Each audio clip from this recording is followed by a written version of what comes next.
Les Émirats arabes unis pourraient d'ici peu entrer officiellement en guerre contre l'Iran. Et ce n'est pas par choix. Depuis hier, le pays a intercepté au moins 506 drones et 152 missiles au-dessus de son territoire. Et le bilan est lourd, côté humain. Au moins 3 personnes envoyées au repos éternel et 58 blessés. Et cela s'ajoute hôtels, aéroports, ports qui ont été frappés par la République islamique d'Iran. Mais alors, pourquoi ce pays est devenu une cible prioritaire de Téhéran?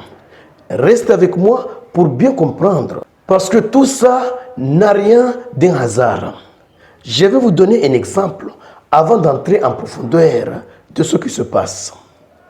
Les États-Unis ont attaqué l'Iran avec l'aide des pays de la région. Et lors de premières frappes qu'ils ont qualifiées d'opération d'ouverture, ils ont ciblé une école primaire, envoyant 148 personnes au repos éternel et en blessant 95. Il s'agit des petites filles, des mères des enfants, des membres de l'école, etc. Tous ces enfants ensevelis sous les décombres. Donc, avec de tels actes, il n'y a pas lieu de se demander pourquoi l'Iran frappe les pays de la région. Je vais entrer en profondeur pour vous présenter les détails de ce qui se passe et les déclarations des uns et des autres. Mais avant d'aller en profondeur, sécurisez cette vidéo, poussez les j'aime, laissez vos commentaires et partagez cette vidéo au maximum. Et ceux qui ne sont pas encore abonnés, il est temps de cliquer sur le bouton suivre pour rejoindre votre communauté. Allons-y directement dans les détails. Que dit les sources? Le ministre d'État des Émirats arabes unis déclare ceci: nous sommes prêts à nous défendre, ce qui signifie nous sommes prêts à entrer en guerre contre l'Iran. Nous espérons que cela n'arrivera pas, mais nous n'allons pas rester les bras croisés alors que nous continuons d'être la cible d'une telle avalanche d'attaques qui sont illégales et injustifiées. Et ça se fond. Tout ça, c'est légal et justifié. L'Iran se trouve dans la légitimité de frapper ces pays. Pourquoi? Les États-Unis n'ont pas de territoire dans la région. Pour ce faire, ils utilisent les territoires des pays de la région pour frapper l'Iran, pour frapper les écoles primaires, pour frapper les sites militaires, pour éliminer les dirigeants du pays. Et lorsque vous donnez cette autorisation, et lorsque vous acceptez que les États-Unis utilisent votre territoire, votre espace aérien pour attaquer un pays, cela donne la légitimité à ce pays à se défendre. Donc l'Iran est en train de se défendre. Et le contraire de cela, c'est les Émirats arabes unis qui sont en train de violer la souveraineté de l'Iran.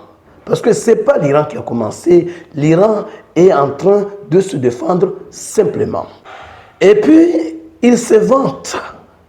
Nous disposons de l'un des meilleurs systèmes de défense aérienne antimissiles au monde et nous faisons tout notre possible pour assurer notre sécurité. C'est vrai qu'il possède des systèmes soi-disant sophistiqués, mais peut-être avec de nombres limités d'intercepteurs. C'est de cela qu'il s'agit.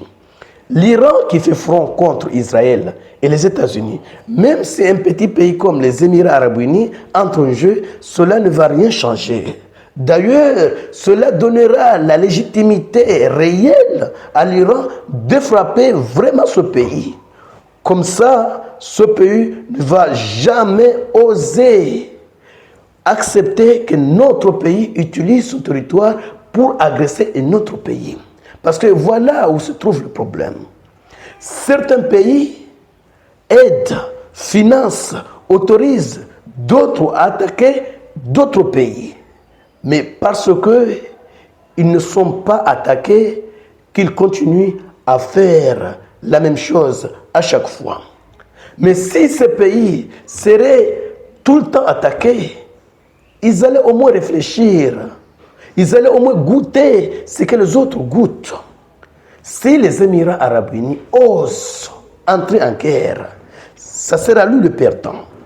L'Iran possède une base, un stock suffisant de missiles capables de raser ce pays. Et surtout que ce pays est proche de l'Iran. Donc l'Iran n'a pas besoin d'utiliser des missiles longue portée, juste des missiles de moyenne portée dont l'Iran possède en grand nombre.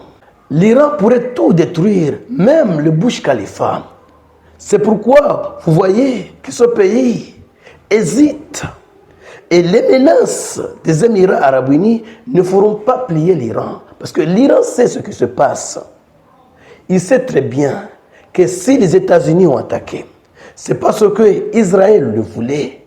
Et c'est parce que aussi certains pays de la région le voulaient. Et certains pays de la région, dont selon les sources, l'Arabie saoudite et les Émirats arabes unis ont poussé Trump pour attaquer l'Iran, croyant que l'Iran allait s'affaiblir, mais eux resteraient indemnes. Mais il y a encore une autre raison qui donne la légitimité à l'Iran de frapper encore plus loin. Pourquoi? L'Iran cible régulièrement les bases américaines dans la région. Et pour se sauver, les soldats américains ont commencé à quitter leur base pour s'installer dans des hôtels. Parce que ces bases sont invivables. Je vais te donner un exemple.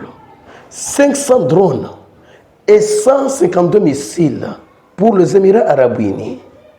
Seulement les Émirats arabes unis. Et la plupart de ces missiles visaient bien sûr les bases américaines dans ce pays.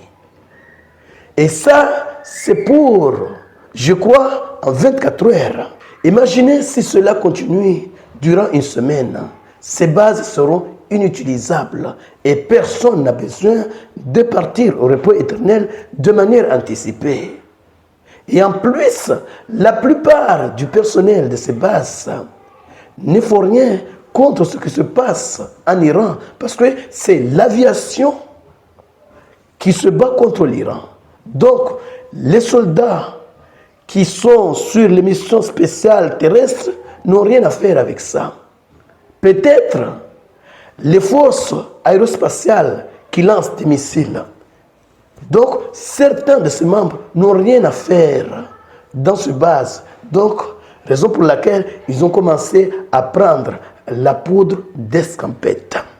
Chers dames, chers demoiselles, chers messieurs, partagez cette vidéo au maximum pour faire en sorte que ceux qui ne sont pas encore abonnés puissent également bénéficier de ces informations. Et surtout, restez connectés pour la suite des événements. Merci.